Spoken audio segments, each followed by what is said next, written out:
breaking barriers and bridging the gaps between patients and doctors. Welcome to Brainstorming with the Docs and your co-hosts, Dr. Glenn Harrison and Dr. Kolby Condos. Hello, everyone, and welcome back to this week's episode of Brainstorming with the Docs. I'm Dr. Kolby Condos, and my doctor co-host, Dr. Glenn Harrison, hanging out in Colorado. Hopefully, you're enjoying the beautiful weather that's going on in the western part of the country right now. And you said there's a little bit of rain over there. It's a little damp. Yeah, it is. We that storm has moved up from the coast, and I just got back from town, and there was a spot where the cops have actually shut down the main road in and out of town because the water's coming up over the hoods of the cars. It's pretty crazy. No way. Yeah, there's a ton of rain right now. Well, you don't have to go as far to go fishing then. No, that's true. Well, and I guess the whole analogy, when it rains, it pours, is going to fit perfectly in with what we got going on today, because the patient that you interviewed in this specific segment, her symptoms, it didn't just drizzle, it poured on her. And she had a ton of stuff going on with her, and a ton of signs and symptoms that were associated with a bunch of different autoimmune conditions that you helped her break down. So yeah, I'm pretty excited for everyone to watch this. I thought that this was super awesome, super informative.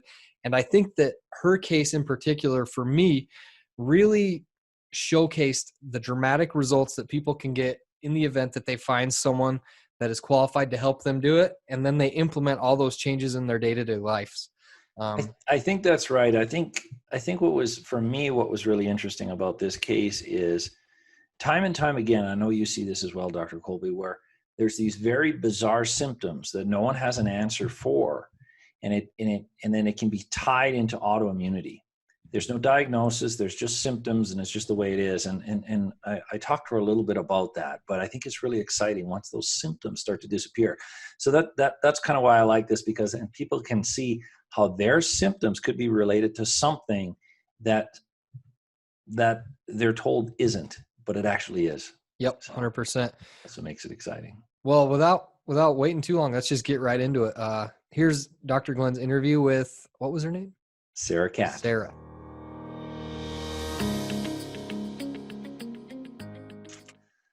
Well, hello, everybody. So this is an amazing individual I want to introduce. She worked with me.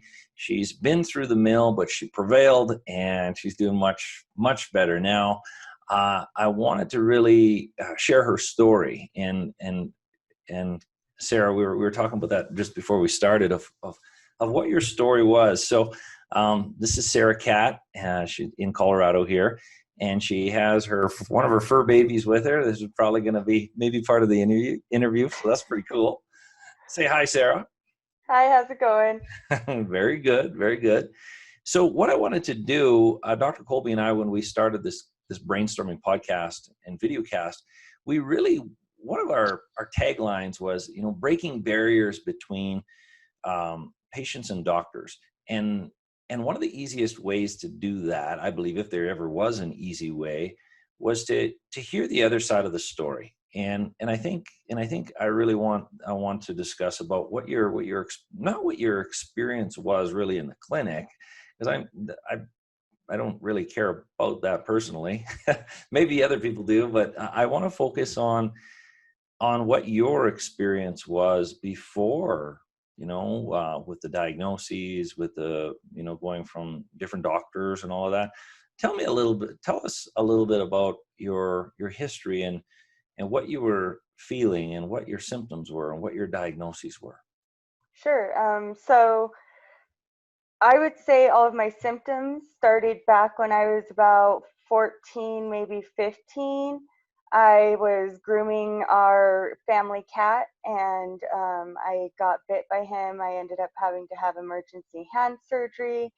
And then for about 6 weeks, I had antibiotics pumped through a pump line or a PICC line going into my heart to avoid infection. And that's when all of my symptoms, I would say, actually really started. Like, they told me that, diarrhea was normal with antibiotics. So I was like, okay, this is the new normal. And then I lived with it, and then time progressed and things started getting worse. I started getting diagnosed with different things like depression, bipolar, and that continued on for years up until about 2 years ago, when my symptoms got so unbearable that I just couldn't handle it. I was always in pain, joint pain at random times for no reason, gut pain always, brain fog, zero energy, always sleeping. 16 hours of sleep wasn't ever enough. And then I was like, okay, well, maybe I have parasites. So I went to the doctors. I got tested for parasites because of my bowel movements, if you will. Yeah. Without going into great detail, that's what I thought it looked like. And I didn't have insurance, so that came out of pocket. And that particular doctor that I saw at that time said, you know, since you don't have insurance, you don't have the money for me to run any tests for you, you're out of luck. So I lived with it for another 2 years, and then I found another doctor after I'd gotten insurance, and she was actually a really good doctor. She tested me for celiac disease based upon my symptoms, and that came back positive. She told me to quit eating gluten and just, you know, that was it for life. I still felt horrible for months after that, and I started doing research because who wants to continue to feel horrible after a diagnosis? So I continued my research and came across Hashimoto's, and Hashimoto's matched all of my symptoms that I was having. So I had her test me for that. She didn't want to at first. She didn't believe that I had it. She didn't think that based off of my thyroid levels that they'd taken before that I'd had it. So I begged her, and she finally did it. And when she called, she said, you know, I'm so sorry, but you do have Hashimoto's. And I was like, so what do I do for my symptoms? She said, well, since your thyroid levels aren't bad, we can't do anything for you. Find a functional doctor or Chinese medicine. And that's when I found you. That's quite a journey, and that's interesting how it started. I actually forgot about that of when you right at the very start, the tipping point where things started to change, the infection. Yep. And then one thing led to another, and then led to another, and then there was no connection between all the dots. Right. But that's a great medical doctor that they were willing to look out of the box. And I think I told you about that before, looking for somebody else when autoimmunity can only get you so far. And I think the people that follow this podcast, they probably know already some of my conditions. I have Hashimoto's as well. I don't have, my numbers are like yours. They're still good, and we want to keep preserving that. But yeah, that's a beast. Some of the bizarre symptoms, maybe to touch on a little bit, like sure, you talked about joint pain, and so a lot of people don't realize that they could have an autoimmune condition, but there's joint pain associated with it. Yes. Yeah. So as far as joint pain goes, like mine was always in my hands, in my wrists. I knew when I was really hurting, it was always in the same hand. Sometimes it was the other hand randomly, but it was predominantly my left hand that I would always feel pain in, which was weird because that wasn't the hand that I got bit in. Yeah. And then like another thing that was kind of really weird joint pain wise, or if you even want to say muscle pain wise, like my upper thighs would feel like they were on fire around my menstrual time of the month, or my period time of the month. And that, it never made sense. I went to the hospital for it once, and the doctor was like, you're making it up. And I was like, no, I'm in legitimate pain. And so we just wrote that off. We were like, okay, well, I guess it's normal because I'm being told it's no big deal. So I lived with it. With those symptoms, how did that make you feel when, and of course it couldn't have been good, but when you're told that it's not, there's nothing that can be done, or this is where it is. What if you could describe in a few words, what was in your mind back then? When I first heard celiac disease and that there was no cure, it freaked me out. And you know, I was reassured that eating a gluten-free diet would help me. And then I was like, oh no, what about my life? Like, convenience is everywhere, gluten is everywhere. How am I going to live like this? Like, what am I to do? And I knew I had to do it though to feel better, but not having a cure was, I think, the scariest thing to hear was there's no cure. Mm-hmm. And then you feel like your life is probably kind of taken from you, right? Everything that's Yeah, associated with cut food. short. Mm-hmm. Yeah. Yeah. After, so with those symptoms there, I think you mentioned to me, you were experiencing some other things, right? Like some brain fog. Brain fog, like not even remembering what I did 10 minutes ago, brain fog. It was really bad. Like, why did I drive here? Why am I, what am I walking in this room for? Why did I come out here? What am I doing in this corner of the room? Like, just crazy brain fog. Just waking up in a haze, waking up like just feeling like my head is spinning, basically waking up with a hangover without the beverages. Without the benefits, the good Yeah. feeling before the hangover. Yeah. Did you have a chance to talk to any of the doctors about these symptoms, or was there just so many things going on that you didn't think it was connected? Honestly, I talked to them about the things that I felt that were bothering me the most, but I did leave out a lot of detail to them as far as, well, maybe I'm just overly dramatic about this, because that's what I was always told growing up. Like, you're being dramatic, you're 8 years old, your joints don't hurt, and it's like, when you grow up hearing that, it's normal to have those symptoms until you start learning. That's right, and I guess that works for anybody. If you're told something over and over that it's normal or you don't have it, then you just think that's the way you are. I work with a lot of people that they don't.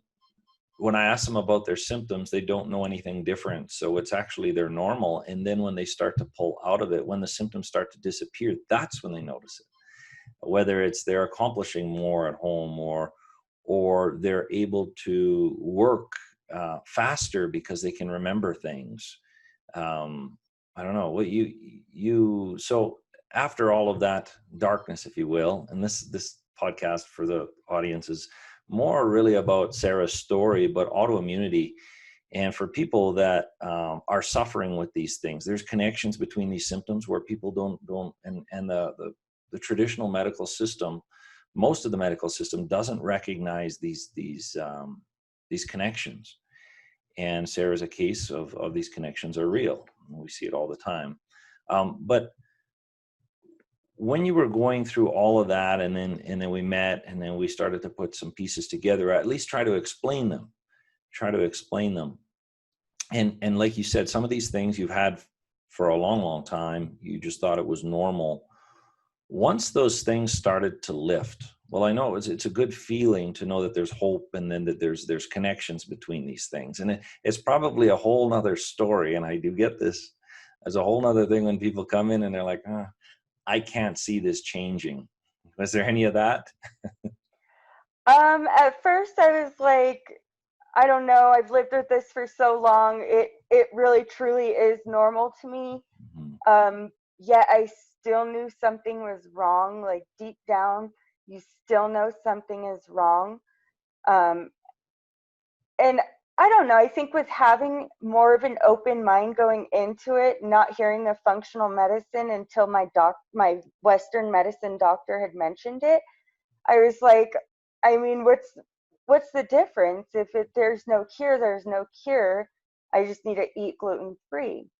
But learning that there's more to an autoimmune disease than just eat gluten free was more hopeful.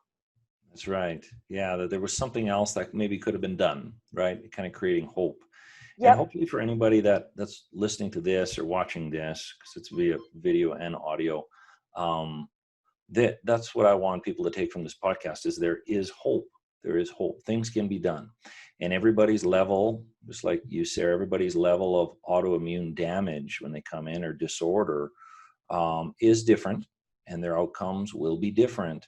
But there's only one solution really, and that's working on it as an immune problem, not just a digestive disorder, and just a thyroid disorder, and just a joint disorder, and just a a musculoskeletal hip disorder and a brain disorder. There's actually connections between everything. And with autoimmunity, it's always the immune system.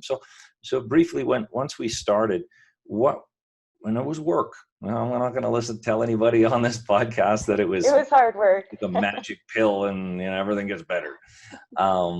But did you find once you started to feel better, it was easier to adopt the changes that we were implementing in the clinic? A little bit more energy and a little bit more motivation? Absolutely. After I started noticing, like, even just small changes, feeling small changes was addicting. And then wanting more of feeling better, it was like, okay, what can I do more for myself? How can I continue to achieve this feeling? Because I'm starting to feel more like what life should feel like. Wow. I never thought of it put that way. Thank you for that. I'm on the other side of the table. I get disconnected. So that was part of the purpose of this. I never thought it could be addicting, but I guess anything that if we're feeling better, we want more of that. So we're willing to lean into it a little harder, right? It's that good feeling that you want to continue to feel. And that it really was addicting to me. Like, I want to continue to feel this good. And being able to feel that good made me want to do it more and more. And I still have my daily habits that I continue to do. I still write down in my diary because my diary holds me accountable too. Yeah. It really does. I always say that a journal like that is an accountability document, and I have one myself. It's important. It really is. It is. And it's good too, because if my stomach hurts one day and I'm like, okay, let's go back. What happened a couple days ago, or what happened yesterday? And so now we had many different symptoms. What did you notice, if you can think back? We're going back a while here. What did you notice first things start to lift? Because I can't remember off the top of my head what you started to experience first. For me, so if you remember correctly, I started seeing you while I was traveling, and it was my bowel movements. I thought because I was traveling that my bowel movements were better, and no, I came back from traveling that next week and it was so consistent. I was so amazed because it hadn't been consistent since I was 16. I'm now 29. Wow. And if anybody's listening to this and had GI disorders, and I'm very frank to say I do too, and have to be careful. But when you suffer with it for so long, especially traveling, as we talked about, it creates a lot of anxiety. I've had a lot of clients like that, because there isn't as much convenience when you're traveling, and just the thought of traveling creates anxiety. All right. Yeah, it's hard. Celiac disease. Yeah. So then once there's more confidence, then traveling still comes with its host of challenges by all means when you have to watch what you're eating, but you're probably a lot more confident in traveling now than you were before, right? Yes. I have a better routine. I figured out what's easy to pack while traveling, and even like a Find Me Gluten-Free app, they will track down in the airport who has at least celiac-friendly food. Nice. I'm going to write that down. We'll put it in the notes. In the podcast notes. FindMeGlutenFree.com. It's an app. It's awesome possum. It helps a lot while traveling. For sure. There's so once you started to notice those changes, when did you start to notice? Because I remember a little bit of this, because I was one of the concerns, or one of the things where you really notice, and I know we talked about this a lot, is when you were riding your motorcycle, you didn't think you could ride your motorcycle anymore. I believe it was in the fall, or in the winter. We're going into the winter, but your hand was bothering you, right? Your wrist. Yep. I could not grab anything. Yeah. There was no way I could pull for a clutch, for brake, anything. It was pretty discouraging. Of course, especially if no one has a solution. Yeah. And I remember telling you we had to get you back on that motorcycle, because I'm passionate about motorcycles too. That's my stress relief. Absolutely. It is the escape. And you got back on the bike. And I how am was, back on the bike. and that last little ride we talked about, how was your wrist in your hand when you went on it? Did it I bother? had no issues, Oh, no issues whatsoever. nice. That's good. That's great. And that's all your hard work. You worked hard through this whole process. And you went above and beyond. You even came with me on TV. Thank you for that. That takes a lot of courage. Absolutely. But yeah, I wanted people to see this, that there is hope, that they don't, and regardless of how many years they had, suffering with an autoimmune condition, whether it's digestive or endocrine like thyroid, there are things that can be done. Autoimmunity isn't one of those things, as you know, Sarah, it can't be cured. And I think we said that was day one. We can't cure it, but we can manage it. And if we don't manage it, the immune system continuously attacks those tissues, and the disorder gets worse and worse and worse. But we talked about this once. Sure, there are foods that are your enemies, right? Same with mine, that we just kind of got to avoid. Oh yeah. It takes work. But there was also, you built at least somewhat of a tolerance to certain things, because before you didn't really know what was causing problems. So at least you have breaks of symptoms, and you actually live symptom free for the majority of the time, correct? Mm-hmm. Absolutely. Yeah. I mean, from time to time, I'll get brave and I'll be like, well, maybe I can tolerate corn today, Mm-hmm. and I can't. Okay. And lesson learned, Yeah. or what's another one? Hemp milk. I still can't do hemp milk. Um, I can tolerate rice better. As weird as that is, rice was one of my weird triggers. Now I Yeah. can at least eat like a little rice cake as a snack or something. Yeah. And the longer, and I know I mentioned this before, I mentioned it again, the longer you're able to stay out of symptoms, our immune system calms down. I see clinically, everybody's different, but mostly we can build more and more tolerance. Now, not to gluten. Gluten, that's just the nature of it. But we can build tolerance to things that once we couldn't. So you keep following the path, keep getting on your motorcycle and smiling. That plays in the immune system as well. There should be an Absolutely. increase in tolerance more and more over time. So you don't get those surprises and stuff like that, or fewer Yes. surprises, if you will. So I guess if there's anybody watching this or listening to this that is in that pickle, and they are looking for solutions, and they are starting to lose hope, what would you tell them? I would definitely tell them there is hope. There's a lot of hope out there. Once you start looking into it, you start figuring out more and more. I think what a lot of people do is they just live with the normal, and that's it. Hmm. They just accept it for what it is, and that is something that we should never accept, is feeling bad. Why should we accept feeling bad when you walk around and other people are always feeling good? Like, you don't hear other people on average complain, oh, joint pain, or oh, brain fog, or I mean, your average person doesn't complain like that, and why should we? That's So true. That's true. I think we need to keep more of an open mind and awareness about our health, and we need to do everything that we can for ourselves. That's right. Where do you think you would be if you never, without going into it too far, where do you think you would be if you never had the opportunity or guidance or direction to make the change you have? Where do you think you'd be? Honestly, I think I would still be limited to the things that I can do, and that is one of the things about accepting, feeling awful, is you remain limited. Yeah. And it feels good to not be limited.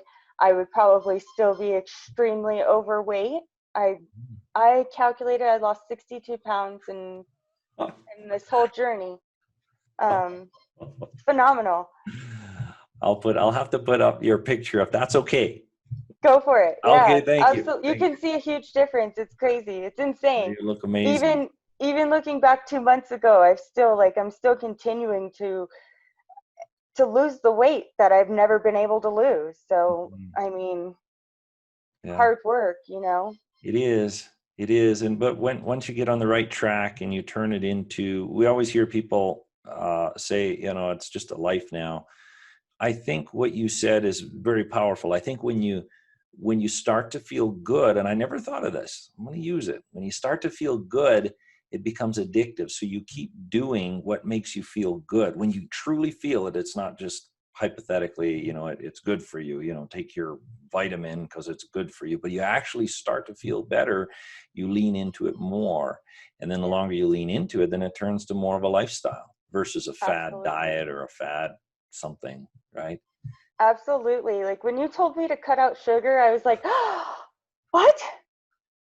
But I did, because I was like, well, maybe this is my cue, my cue to feel better. Like, just get rid of the sugar, give it a go. And guess what?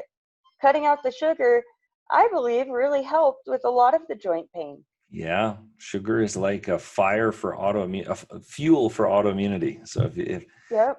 And I'm here to tell you, if I eat it, I know I've eaten it because I can feel it. So really? I still avoid it. Yes. Wow. That's good. And the trick is to not have the cravings, right? If you don't have the cravings, then some people they need it so badly, it's desperation. But if you can find the strategies to get rid of the sugar, the cravings, avoiding it isn't like pulling teeth. So right. You probably don't have many sugar cravings now, do you? No. Not at all. No. Not at all. No. So with celiac disease, I can at least have Angry Orchard. So like the cider beverages. Okay. Yeah. So I've had one of those, and I mean 30 grams of sugar in the regular ones, and yes, I do feel my joints the next day not very happy with me. Okay. So yeah, I just try to avoid it as much as possible. That's not even worth it. So you can get on the motorcycle and drive wherever you want now. Yep. That's the key. That's the key. Yeah, get your life back. Well, thank you very much. I guess in closing, thank you very much for coming on and everything you do and the role model you can be and your commitment. Mm-hmm. Never, ever, ever give up. I like that because there's an amazing future, right? Absolutely. There's a life that you never knew you had before the life that you have. So try to find that life. I'm going to close with that. Well, thank you very much. You bet. You have a good day. How was that? I mean, that was an awesome, empowering interview you did with Sara. You can tell that she was really just a really motivated patient when she came into your office. Yeah, completely unbelievable. I know you see a lot of people come into the office and they present themselves as motivated, but then when the rubber meets the road, it's not that easy, right? These things aren't easy, and sometimes people, they drag their heels. Not with Sara. She jumped right into it. And it wasn't new for her, making some dietary lifestyle changes. She came in, she was 100% gluten-free. She was on it. And I knew right there, just someone to make that kind of difference, that kind of change, be that committed, they were going to be committed to taking other steps. But even though, the diagnosis of celiac disease and then Hashimoto's and then all the joint pain and everything else and the brain fog, there had to be a lot more done. And yeah, she jumped into it right away. Well, I think that you can really tell that she was super, super, super committed, because when you look at the signs or the symptoms that she was suffering from when she initially came into your office, I mean, it was huge. Joint pain, fatigue, brain fog, all these different symptoms that can dramatically impact your life by themselves. And she had all of them. Yeah, she had all of them. And that's the thing. When people are that sick, regardless of age, it is the first thing that disappears is motivation, right? We have a hard time to move in the morning. We don't have barely enough energy to get through our day at work and pay the bills. And to have enough energy to be able to go that much farther or to push through, to get to the other side and to get to the feel good time. Yeah, she had a lot of grit and she still does, and she's still working on it. Yeah, absolutely. Well, I think that she summed it up perfectly too when she said it's addicting, right? As someone who also has it, like when you start feeling good, you're like, oh, I'm going to just keep it rolling. I'm going to keep the ball rolling. I'm going to keep doing what I'm doing. I'm going to stay strict with my diet. I'm going to keep exercising. I'm going to do all these things I need to do because they have that vibrancy that's back in their life that they didn't have before. That's true. That really kind of surprised me as well. I never thought of it that way. And she put it into those words. It's addicting. And I thought that was really interesting. And I think all of us in our lives, we have to take the chance. We have to invest that little bit of time to make ourselves feel good, to keep us on it. Because it will come. We will feel good if we're pointed in the right direction. Right. And I think that, I mean, once you get it, it's a lot easier to stay there than it is to get back there. You know what I mean? So once you're there, you're like, and you've felt what it feels like to be totally miserable. The last thing you want to do is voluntarily go back to that place. So I think and when people start to feel some symptom changes, like even bowel habits start to improve and that starting to happen. And that's great because as we talked about the anxiety of traveling and digestive disorders and looking for a restroom and the uncertainty, the unpredictability of being able to depend on your health, a lot of anxiety that stems from it. But once that starts to lift, then there's that feel good. And even though everything she did before, and she did everything she needed to do to a T, there were still other things that were creating problems, other foods and other patterns in her life and so many other things. But she did them and she really started to be able to experience the fruits of life and her labor of getting rid of joint pain. You know, I drive a motorcycle and she does as well. And when she told me that, she said, you know, she parked her bike because she couldn't pull the clutch on her left hand. Her wrist and her hand ached so much. Well, she's way too young to have that. And I felt for her and I told her, I said, we're going to get you back on that bike. And we did. We got her back on the bike. That's awesome. And then you think about, so she's feeling better. She's got more energy. And then all of a sudden, I mean, I think the part that was kind of jaw dropping for me and really, really eye opening was when she, and we'll have to put a picture of this.